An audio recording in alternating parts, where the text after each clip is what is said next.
deeply regret the actions that I did that night and all the pain that I caused my family and friends.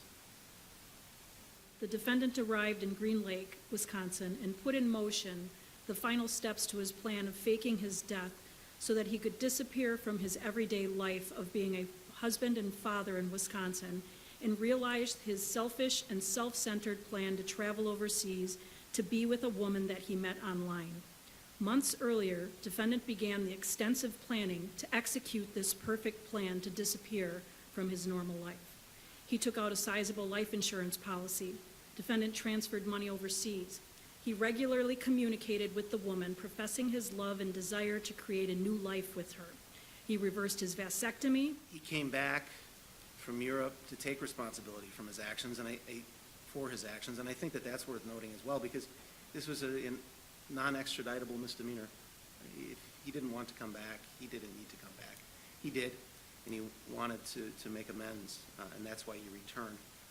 The court recognizes the parties have come to an agreement on 45 days in the county jail. However, the court notes there were 89 days from the date the defendant was declared missing on August 12th until the email from the Sheriff's Department to the defendant on November 8th.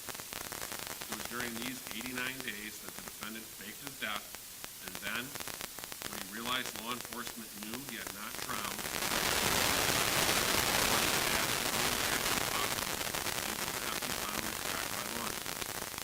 he obstructed law enforcement for a total of 89 days. He could have come forward before that time, but he decided not to.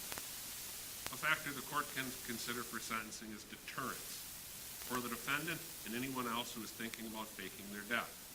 If you persist in your deception, the longer you obstruct, the longer you are duplicit, instead of coming forward and admitting your mistake, the longer the penalty should be. The court determines that the appropriate time for the defendant to spend in the county jail is the time he allowed his deception to continue.